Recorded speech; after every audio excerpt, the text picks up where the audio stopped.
حضور علیہ السلام نے ارشاد فرمایا، جس نے کسی شخص کی مصیبت کو دور کیا، کسی مومن کی تکلیف کو دور کیا، وہ بیماری تھی اس کے علاج میں مدد کی، اس نے کہیں جانا تھا سواری پہ بٹھا کے لے گیا، وہ بھوکا تھا اس کو کھانا کھلا دیا، اس کی جوان بچی تھی اور گھر کی دہلیز پہ بوڑھی ہو رہی تھی، اس نے شادی میں مدد دے دی، اس کی کوئی بھی تکلیف، کوئی بھی مصیبت جس میں وہ پھنسا تھا اس سے اسے نکالا۔ اللہ تعالیٰ اس کے لیے دنیا اور آخرت میں آسانیاں پیدا کرتا ہے۔ اگر آپ یہ چاہیں کہ میری زندگی سہل گزرے تو لوگوں کی زندگیوں کو سوکھا کر دو۔ بعض اوقات ہمارے رویوں سے لوگ اوکے ہوتے ہیں۔ ایک بندہ مجھے کہنے لگا کہ بڑی پریشانیاں ہیں، تو میں نے کہا اللہ کی مخلوق کے لیے آسانیاں پیدا کرو۔ تو اس نے کہا میں تو کسی کو کوئی تکلیف نہیں دیتا۔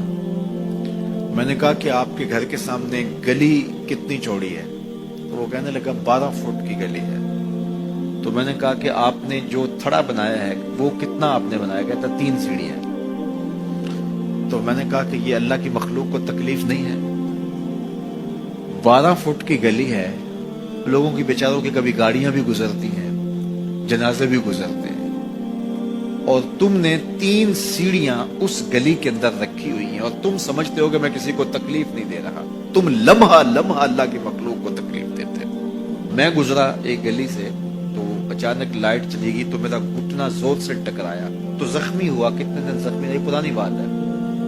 تو وہ کسی نے اپنے گھر کے سامنے 3 فٹ اونچا گٹر بنایا ہوا تھا۔ 8-10 فٹ گلی ہے اور 2 فٹ کا گٹر اونچا بنایا ہے، اور گلی سے ہم جا رہے ہیں تو گھٹنا لگا اور زخمی ہوا۔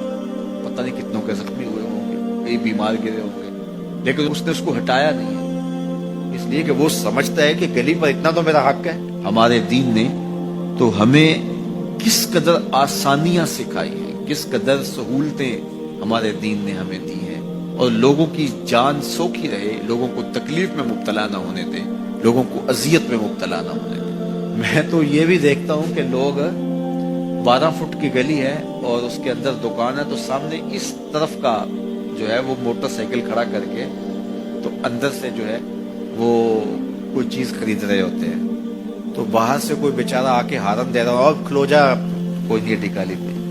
یعنی یہ بدتمیزی کی انتہا ہے، اور یہ ہمارے معاشرے کا المیہ ہے، لوگوں کے لیے اذیتیں پیدا کرنا، لوگوں کے لیے تکلیف پیدا کرنا، جبکہ ہمارے دین کی تعلیمات یہ ہیں کہ دوسروں کے لیے آسانیاں پیدا کرو، دوسروں کے لیے جو ہے وہ خیر پیدا کرو تو تمہارے لیے خیر پیدا ہو۔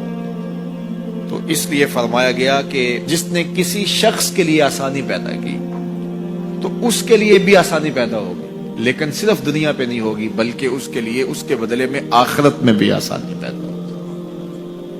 تو یہ اگر ہم مزاجی زندگی بنا لیں تو وقت نہیں لگتا کوئی اس پہ، تو اللہ تعالیٰ جل شانہ آسانیاں پیدا کر دیتا ہے۔ ویسے بھی آپ کسی کی دل جوئی کریں، کسی شخص کی مدد کریں، کسی کے لیے آسانی پیدا کریں محض اللہ کی رضا کے لیے، آپ کے اندر جو طمانینت اترے گی، جو ٹھنڈ پڑے گی، اس کا کوئی جواب ہی نہیں ہے۔ حضور علیہ السلام نے ارشاد فرمایا، جس نے کسی شخص کی مصیبت کو دور کیا، کسی مومن کی تکلیف کو دور کیا، وہ بیماری تھی اس کے علاج میں مدد کی، اس نے کہیں جانا تھا سواری پہ بٹھا کے لے گیا، وہ بھوکا تھا اس کو کھانا کھلا دیا، اس کی جوان بچی تھی اور گھر کی دہلیز پہ بوڑھی ہو رہی تھی، اس نے شادی میں مدد دے دی، اس کی کوئی بھی تکلیف، کوئی بھی مصیبت جس میں وہ پھنسا تھا اس سے اسے نکالا۔ اللہ تعالیٰ اس کے لیے دنیا اور آخرت میں آسانیاں پیدا کرتا ہے۔ اگر آپ یہ چاہیں کہ میری زندگی سہل گزرے تو لوگوں کی زندگیوں کو سوکھا کر دو۔ بعض اوقات ہمارے رویوں سے لوگ اوکے ہوتے ہیں۔ ایک بندہ مجھے کہنے لگا کہ بڑی پریشانیاں ہیں، تو میں نے کہا اللہ کی مخلوق کے لیے آسانیاں پیدا کرو۔ تو اس نے کہا میں تو کسی کو کوئی تکلیف نہیں دیتا۔ میں نے کہا کہ آپ کے گھر کے سامنے گلی کتنی چوڑی ہے؟ تو وہ کہنے لگا 12 فٹ کی گلی ہے۔ تو میں نے کہا کہ آپ نے جو تھڑا